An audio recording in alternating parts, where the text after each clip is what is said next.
నమస్కారం, welcome to Telugu stories book. మన ఛానల్లో కథలు మీకు నచ్చితే please like, share and subscribe to our Telugu stories book. Hype ఇవ్వడం మర్చిపోకండి. ఈరోజు కథ the work of husband episode 50. ఇంకా కథలోకి వెళ్తే రిషి, కృతి ఇద్దరు డైవర్స్కి అప్లై చేశారు. ఒకరోజు కృతి తన హెడ్ ఆఫీస్లో ఏదో పనిలో ఉంది. ఇంతలో విశ్వ వచ్చి, మేడం సంజయ్ గారు వచ్చారని చెప్పగానే అవునా అంటూ బయటికి వెళ్ళింది కృతి. సంజు, వాట్ ఏ సర్ప్రైజ్, నువ్విక్కడ అంటూ హైఫై ఇచ్చింది. ఏం రాకూడదా అని సంజయ్ అనగానే అలా అని కాదు, ఊరికేరారు మహానుభావులు అని లోపలికి తీసుకెళ్ళింది కృతి. సంజయ్ కృతి క్యాబిన్ చూస్తూ సో నైస్ అనగానే కృతి విశ్వని పిలిచి కివీ జ్యూస్ వితౌట్ ఐస్ అని చెప్పింది. ఆ మాటకి సంజయ్ బాగానే గుర్తుపెట్టుకున్నావని నవ్వాడు. అలా ఎలా మర్చిపోతాను, ఎంతైనా బాస్ కదా అంది కృతి. మాజీ బాస్ అన్నాడు సంజయ్. అంతకన్నా ముందు బెస్ట్ ఫ్రెండ్స్ కూడా అంది కృతి. కృతి, నేను రిష్విక్ ఇంటర్వ్యూ చూసావా అని సంజయ్ అనగానే కృతి నవ్వుతున్న ఫేస్ కాస్త సీరియస్గా పెట్టి చూడలేదంది. కృతి, నేను ఒకటి చెప్తాను, కోపం తెచ్చుకోకూడదు అన్నాడు సంజయ్. ఓ చెప్పు అంది కృతి. తనకి ఎక్కడో నీ మీద ప్రేమ అలాగే ఉన్నదని నా డౌట్. సో ఒకసారి మీ ఇద్దరూ కలిసి అని సంజయ్ అంటుండగా ఆ రోజు నువ్వు చెప్పావనే వెళ్ళాను, మొత్తానికి ఎండ్ అయింది అని కృతి అనగానే ఐమ్ సారీ కృతి, నా ఉద్దేశం మీ ఇద్దరూ కలిసి అని సంజయ్ అంటుండగా ప్లీజ్ సంజు వదిలే, అవి వస్తున్నాడు, మా డాడీ ఎంగేజ్మెంట్ ఫిక్స్ చేశారు అని చెప్పింది కృతి. ఈలోపు జ్యూస్ వచ్చింది. మరి డైవర్స్ అని అడిగాడు సంజయ్. అప్లై చేశాం అని కృతి అనగానే నువ్వేమైనా అనుకో, మీ అభిరామ్ మీద నాకు సదభిప్రాయం లేదు. ఏనాడైనా నిన్ను రిష్ని కలపడానికి ట్రై చేశాడా? లేకపోగా పెళ్లికి రెడీ అయ్యాడు, అదేమంటే లవ్ అంటున్నాడు, వినడానికి వింతగా ఉంది అంటూ జ్యూస్ ఖాళీ చేశాడు సంజయ్. నాకు కూడా అదే అర్థం కావడం లేదు సంజు, వాడు రోజు నాతో మాట్లాడతాడు, పెళ్లి సంగతి చెప్పనే లేదు. వస్తున్నాడుగా రాణి, వాడి చేత చెప్పిస్తాను పెళ్ళొద్దని అని కృతి అనగానే అంటే నీకు కూడా విషయం మీద ఫీలింగ్స్ ఉన్నాయా అని నవ్వాడు సంజయ్. సంజు, నేను డైవర్స్కి అప్లై చేసింది రిషి ఇంకో పెళ్లి చేసుకోవడానికి. తన వలన నేనెటూ లైఫ్ని కోల్పోయాను, బట్ తనలా కాకూడదు, అందుకే సైన్ చేశాను. అంతేగాని నేను పెళ్లి చేసుకోవడానికి కాదు. నా దృష్టిలో రిషినే నాకు భర్త, కాకపోతే ఎప్పటికీ మేము ఒక్కటవ్వలేం, అవ్వం కూడా అంది కృతి. ఇలా అంటున్నాను ఏమనుకో కృతి, రిషినే నీ భర్తను అంత గట్టిగా చెప్తున్నావు, అలాంటప్పుడు తన మీద నల్లపుసలు ఎందుకు విసిరేశావు అని అడిగాడు సంజయ్. అది చెప్పినా నీకు అర్థం కాదు, ఇంక ఈ టాపిక్ వదిలే. కేకే సార్ ఎలా ఉన్నారు, ఈ పెళ్లి ప్రయత్నాలు ఎంతవరకు వచ్చాయి అని అడిగింది కృతి. మీ సార్ సూపర్, ఒక మ్యాచ్ చూశారు డాడీ వాళ్ళు, అన్నీ ఓకే అయితే ఇంకో 2-3 నెలల్లో పెళ్ళన్నాడు. ఓహో సూపర్ అంది కృతి. సంజు కాసేపు మాట్లాడి వెళ్ళిపోయాడు. ఒకరోజు రిషికి అన్నోన్ నెంబర్ నుండి కాల్ వచ్చింది. రిష్విక్ గారేనా? నా నెంబర్ అని తెలిసే కాల్ చేసి మళ్ళీ రిష్వికేనా అంటారే, ఎవరు మీరు అని అడిగాడు రిషి. నా పేరు Sanjay, chairman of KK groups of hotels అని అనగానే రిషికి అర్థమైంది కాల్ చేసింది కృతి ఫ్రెండ్ అని. ఎందుకు కాల్ చేశారు అని అడిగాడు రిషి. మీతో మాట్లాడాలి అన్నాడు సంజయ్. చెప్పండి, కానీ ఒక్కటి, మీ ఫ్రెండ్ గురించి అయితే మాత్రం ఫోన్ పెట్టేయండి. రిష్విక్, ఫోన్లో కాదు, మిమ్మల్ని ఒకసారి కలిసి అని సంజయ్ అంటుండగా చెప్పాగా మీ ఫ్రెండ్ గురించి అయితే వద్దు, ఇంకేముంది మీరు నాతో మాట్లాడడానికి అన్నాడు రిషి. కృతి మీకు డైవర్స్ ఎందుకు ఇస్తుందో తెలుసా అని అడిగాడు సంజయ్. తెలీదు, తెలుసుకోవాల్సిన అవసరం కూడా లేదు అన్నాడు రిషి.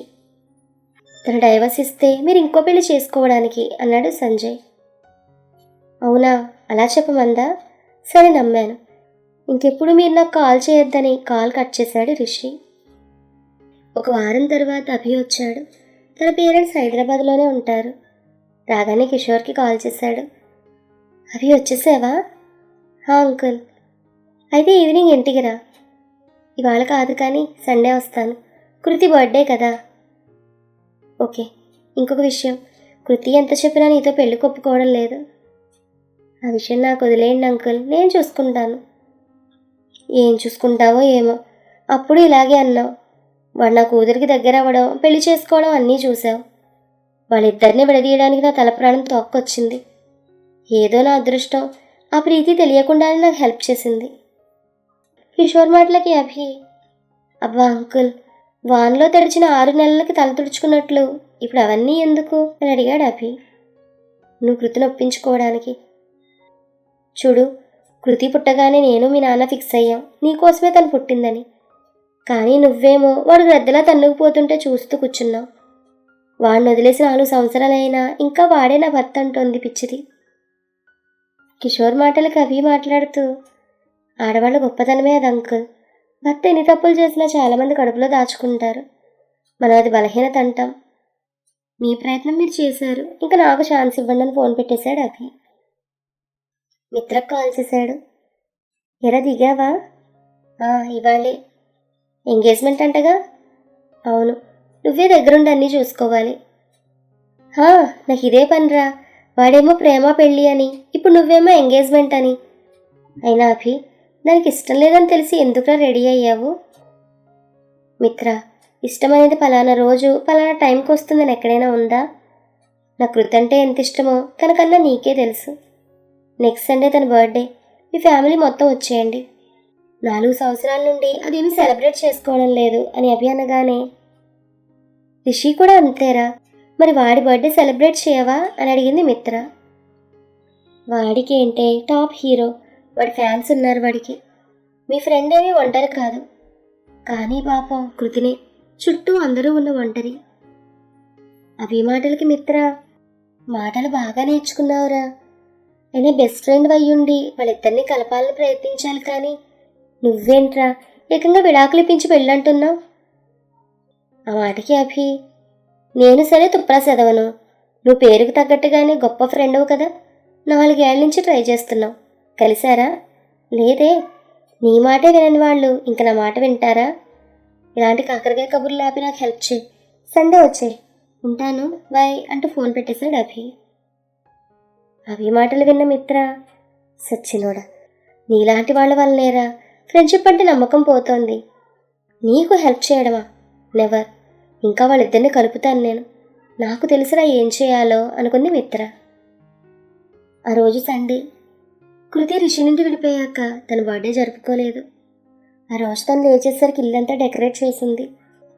విశ్వకృష్ణ తెగ హడావిడి చేస్తున్నారు. కృతి వచ్చి సోఫాలో కూర్చుంది. ఆ రోజు యోగా జాగింగ్కి వెళ్ళాలని అనిపించక అక్కడ కూర్చుని, విశ్వ, కృష్ణ, చేసిన ఓవర్ చాలు, ఆ హడావిడి ఆపండి అని న్యూస్ పేపర్లో తలదూర్చింది కృతి. వాళ్ళిద్దరూ కిచెన్లోకి వెళ్ళి అక్కడున్న శ్రావణి సుప్రజలతో, మేడం లేచారు, చేసిన హడావిడి చాలంటున్నారు అనగానే, అది మనం చెప్తే విందు, వాళ్ళ ఫ్రెండ్ వస్తోంది, తను చూసుకుంటుంది. మీ ఇద్దరూ వెళ్ళి మన రెస్టారెంట్లో ఐటమ్స్ ఇంకా కేక్ అరేంజ్మెంట్స్ చూసుకోండి అంది శ్రావణి. ఆ మాటకు వాళ్ళిద్దరూ కామ్గా వెళ్తుంటే, ఎక్కడికి అని అడిగింది కృతి. శ్రావణి మేడం ఒక పని చెప్పారు, చేయడానికి వెళ్తున్నామని విశ్వ అనగానే, మీకు బాస్ నేనా మా అమ్మ అని అడిగింది కృతి. మీరు మాకు బాస్, శ్రావణి మేడం ఇంటికే బాస్, అందుకే మీ బాస్ మాట వింటుంటాం అప్పుడప్పుడు అన్నాడు కృష్ణ. ఆ మాటకి శ్రావణి సుప్రజ నవ్వుకుంటూ అక్కడికి వచ్చారు. మమ్మీ, కృష్ణ కూడా మాటలు నేర్చాడు అని సుప్రజ అనగానే, నేర్చుకోవాలి, లేకపోతే ఈ రాక్షసి తన మాటే సాగాలంటుంది అంది శ్రావణి.